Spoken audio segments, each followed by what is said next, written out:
Hello दोस्तों, इस video में railway NTPC previous year paper solution देखने वाले हैं। तो आप लोग लास्ट तक जरूर बने रहिएगा। यह पेपर 13/1/2021 को पूछा गया था। तो चलिए इस पेपर का सॉल्यूशन हम लोग देखते हैं। कल हम लोग जो है क्वेश्चन नंबर 10 तक देख चुके थे। अब देखेंगे क्वेश्चन नंबर 11। कहता कंप्यूटर में डेटा को प्रोसेस करने के लिए किस भाषा का उपयोग किया जाता है। तो यहाँ पे बी ऑप्शन यानी बाइनरी। तो कंप्यूटर में डेटा को प्रोसेस करने के लिए बाइनरी भाषा का उपयोग किया जाता है।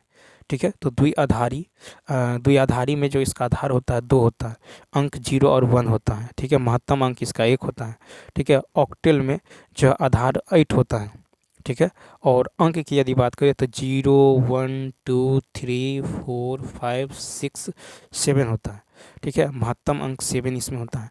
फिर देखिए दशमलव में जो है 10 होता है। दशमलव में आधार 10 होता है। और अंक की यदि बात करें तो 0 1 2 3 4 5 6 7 8 9। ठीक है। तो कितना तक होता है? तो 10 में न, 0 से लेकर 9 तक। ठीक है। और इसमें महत्तम अंक क्या होता है? तो 9 होता है। उसके बाद हेक्सा डेसिमल की यदि बात करें तो हेक्सा डेसिमल में इसका आधार 16 होता है। और अंक जो होता है 0 1 2 3 4 5 6 7 8 9। ठीक है। 9 होता है। उसके बाद A B C D E और एफ होता है। ठीक है। 9 और उसके बाद एफ होता है।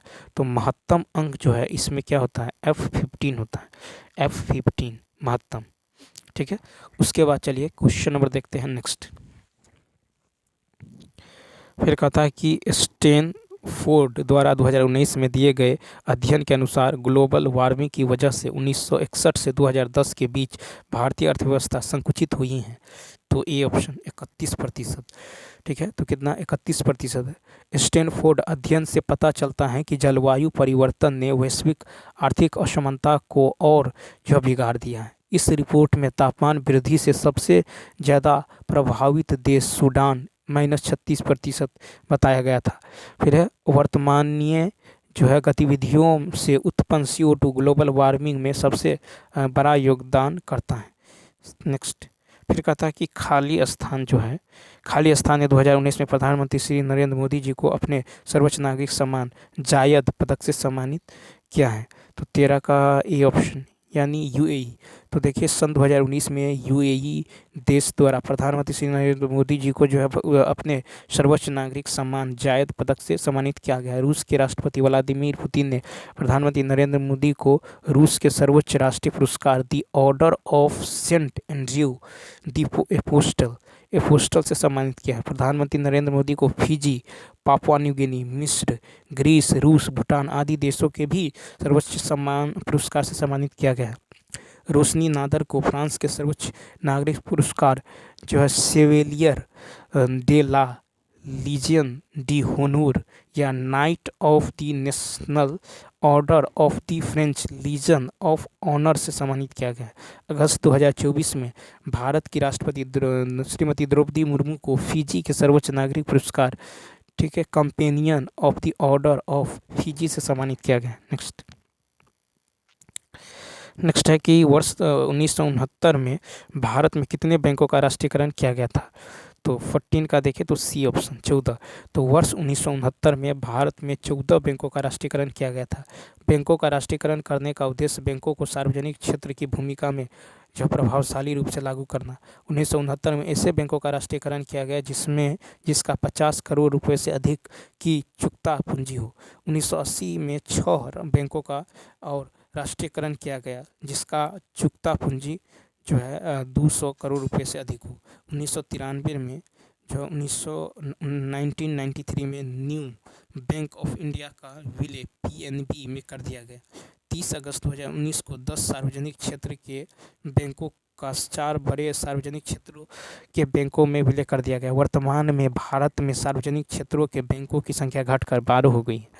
ठीक है। भारत का सबसे बड़ा व्यावसायिक बैंक SBI है।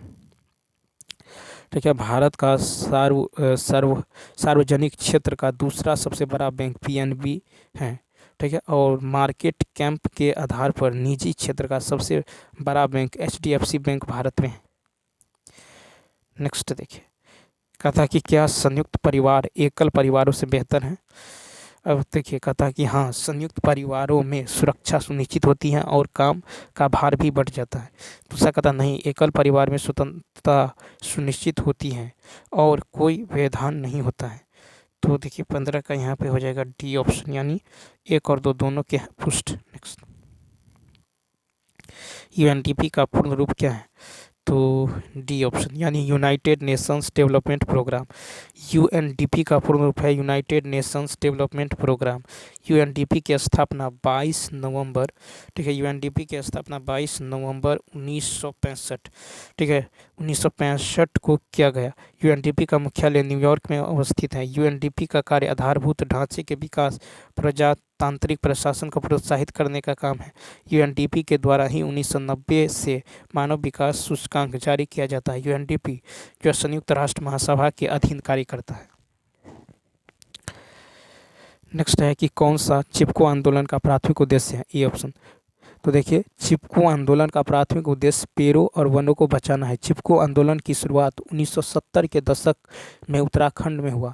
यह उत्तराखंड के चमोली जिले में 1973 में प्रारंभ हुआ। इस आंदोलन के नेतृत्वकर्ता में पर्यावरणविद सुंदरलाल बहुगुणा, कॉमरेड गोविंद सिंह रावत, ठीक है, चंडी प्रसाद भट्ट तथा गौरा देवी शामिल थी। चिपको आंदोलन का घोष वाक्य है कि क्या है जंगल के उपकार, मिट्टी पानी और बयार, मिट्टी पानी और बयार जिंदा रहने के आधार। चिपको आंदोलन कर्नाटक क्षेत्र में जो पांडुरंग हेगड़े के नेतृत्व में हुआ। 14 फरवरी 2020 में बिहार का पर्यावरण एवं वन विभाग द्वारा जो है प्यार का पौधा अभियान चलाया गया। नेक्स्ट है कि x बराबर इतना, y बराबर इतना, तो कहता है इसका मान क्या होगा? तो देखिए यहाँ पे यदि आप इसका मान देखेंगे तो ए स्क्वायर एक्स की जगह A square sine square theta minus B square, नीचे में बी स्क्वायर, वाई की जगह B square tan square theta, ठीक है, टेन स्क्वायर थीटा, ये कट जाएगा तो क्या हो जाएगा 1/sin cosec square theta minus cot square theta, क्या होगा 1, cosec square theta minus cot square theta 1, D option. फिर है कि किंग जॉर्ज तृतीय ने मद्रास में उच्चतम न्यायालय की स्थापना किस वर्ष में कराई? तो 1800 में। तो देखिए किंग जॉर्ज तृतीय ने मद्रास में उच्चतम न्यायालय की स्थापना 1800 ईस्वी में जो है किया गया। फिर बॉम्बे में उच्चतम न्यायालय की स्थापना 1823 में किया गया था। रेगुलेटिंग एक्ट द्वारा 1774 में कलकत्ता में सुप्रीम कोर्ट की स्थापना की गई। फिर भारतीय उच्च न्यायालय अधिनियम 1861 के तहत कलकत्ता, बॉम्बे और मद्रास में एक एक उच्च न्यायालय की स्थापना किया गया। भारत सरकार एक्ट 1935 के द्वारा भारत में संघीय न्यायालय की स्थापना किया गया। संघीय न्यायालय के विरुद्ध अपील जो है ये प्रिवी जो है काउंसिल लंदन में किया गया। वर्तमान भारत का उच्चतम न्यायालय की स्थापना 26 जनवरी 1950 को किया गया, ठीक है। उच्चतम न्यायालय का उद्घाटन 28 जनवरी 1950 ईस्वी को किया गया था। देखिए कहता है कि आर को 9 लिखा जाता है, सी को 24, ई को 22 लिखा जाता है। तो आर आता है 18 पे, सी आता है 3 पे, ठीक है, इसको 9 लिखा गया है। तो यहाँ पे यदि आप देखें आर को लिखा गया 9, तो इसका अपोजिट देखें और इसका अपोजिट ले लिया गया है, ठीक है।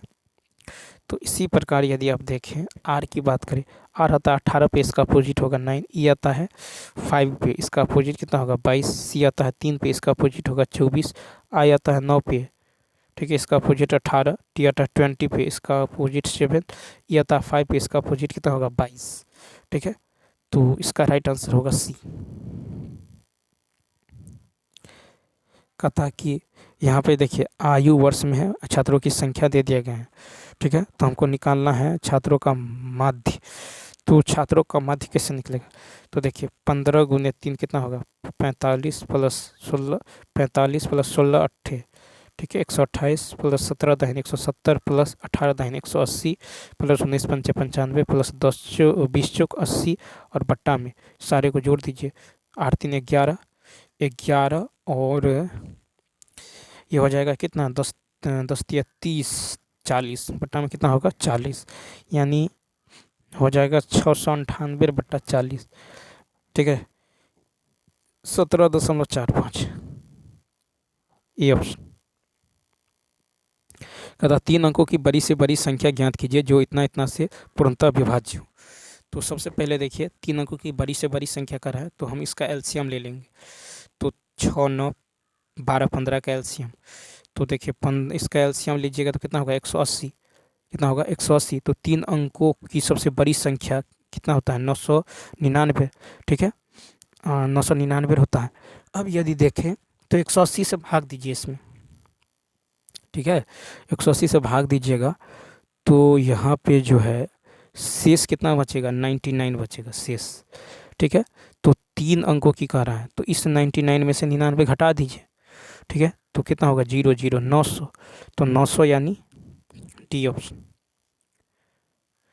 नेक्स्ट कहता है कि प्रसिद्ध जालियांवाला बाग किस शहर में स्थित है। तो इसका सी अमृतसर। तो प्रसिद्ध जालियांवाला बाग अमृतसर शहर में अवस्थित है। ठीक है, जाला नामक सरदार का जालियांवाला बाग था। जालियांवाला बाग वर्तमान में राष्ट्रीय शहीद स्मारक है।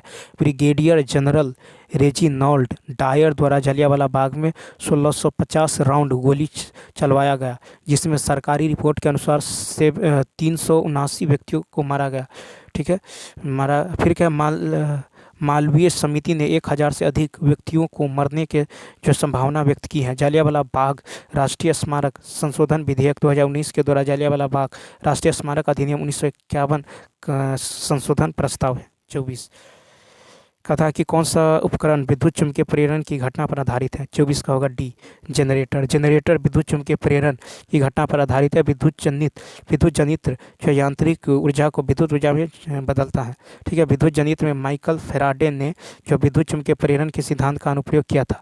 अमीटर के द्वारा विद्युत धारा मापी जाती है। वोल्टमीटर के द्वारा विभवांतर, गैल्वेनोमीटर द्वारा विद्युत धारा का पता चलता है। नेक्स्ट 25 नंबर है कि अधिकांश कोशिकीय प्रक्रियाओं के लिए ऊर्जा मापन की इकाई 25 का होगा एटीपी।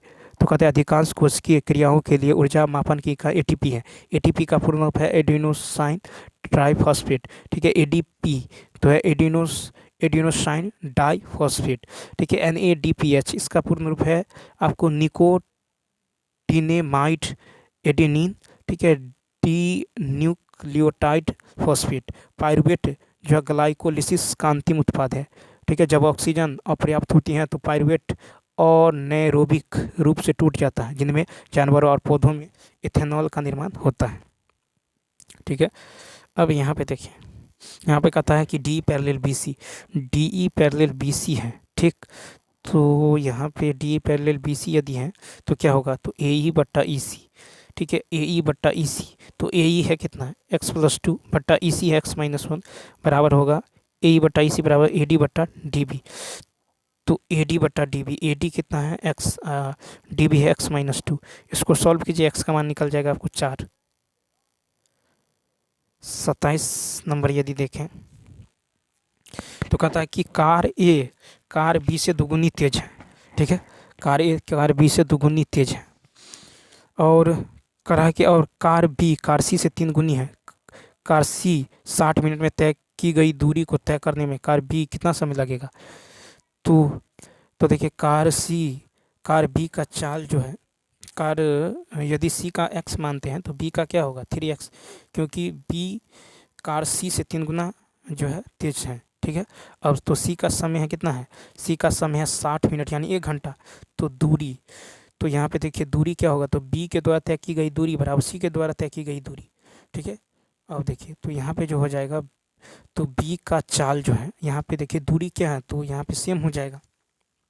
क्यों, क्योंकि 60 मिनट तो 60 मिनट तो यानी 1 घंटा, C का समय है 1 घंटा। तो दूरी निकाल लीजिए तो B का दूरी बराबर होगा C के द्वारा तय की गई दूरी, यानी B का जो है चाल गुने B का समय। तो B का चाल गुने B का समय बराबर होगा C का चाल गुने C का समय तो 1। ठीक है, यहाँ से आप B का समय निकल जाएगा, x से x कट जाएगा तो कितना 1/3 यानी 20 मिनट। ठीक है, 20 मिनट हो जाएगा। यहाँ से देखिए आपको निकालना है, यहाँ पे दे दिया गया है। ठीक है, ये दूरी जो है यहाँ कितना है, ये है आपको 12 दे दिया गया है। ठीक है, 12 दे दिया गया है, 12 दे दिया गया है। ये भी जो है कितना है h जो है यहाँ से यहाँ तक ये 12 है। ठीक है, यदि ये जो है यहाँ से यहाँ तक x, ये 12 - x है। ठीक है, तो ये पूरा कितना होगा, ये पूरा हो जाएगा 12, तभी तो ये होगा 12 - x। ठीक है, तो यहाँ ये कितना हो जाएगा, 12 हो जाएगा। अब देखिए तो साइन 60 डिग्री का मान क्या होता है, √3/2।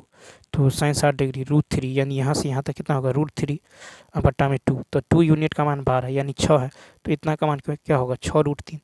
यानी ये x का मान जो है आपको, x का मान यहाँ से जो है आपको निकल गया कितना, तो 2 साइन 60 डिग्री का मान कितना होता है, √3/2।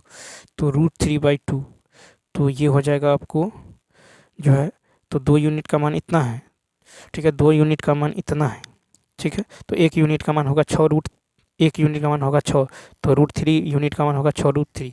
आपको निकालना क्या है, तो यहाँ पे निकालना है आपको जो है x, यहाँ पे आपको निकालना है जो है ज़मीन से कितनी ऊंचाई से, ठीक है, ज़मीन से कितनी ऊंचाई पे है, ठीक है, ज़मीन से कितनी ऊंचाई पे है, इसको पूरा 12 मानते हैं। यहाँ से x है तो ये 12 - x होगा। तो साइन 60 डिग्री √3/2 बराबर होगा साइन थीटा बराबर p/b। साइन थीटा बराबर p/b यानी x बट्टा में ये है x और बट्टा में साइन थीटा p/h ये। तो ये क्या है, 12 - x, तो 12 - x यहाँ सॉल्व कीजिए, x का मान निकल जाएगा। x का मान निकल जाएगा आपको कितना, तो 24√3 - 36 परिमेयकरण कर दीजिएगा तो ये निकल जाएगा 24, यानी इसका राइट आंसर हो जाएगा सी ऑप्शन, ठीक है। क्वेश्चन नंबर 29 देखिए, 29 का था लघुत्तम समावर्त। तो देखिए अंश का लॉसो बटा हर का मौसो, तो ऊपर का इस सब का लॉसो निकालिएगा तो कितना आ जाएगा 40, और नीचे में इसका मौसो लीजिएगा तो आ जाएगा आपको 3, 40/3। नेक्स्ट फिर है कि जन्नुरम, ठीक है। तो देखिए इसका जो पूर्ण रूप होगा ये होगा जवाहरलाल नेहरू, ठीक है, national urban renewal mission, C option, ठीक है। तो Jawaharlal Nehru national urban renew, ठीक है, अल मिशन, ठीक है। तो JNNURM की शुरुआत 3 दिसंबर 2005 से प्रारंभ किया गया। 31 मार्च 2014 को JNNURM योजना को बंद कर दिया गया। इस योजना का उद्देश्य शहरी क्षेत्रों में मूलभूत सुविधा उपलब्ध कराना था। तो चलिए दोस्तों मिलते हैं नेक्स्ट में, थैंक्स।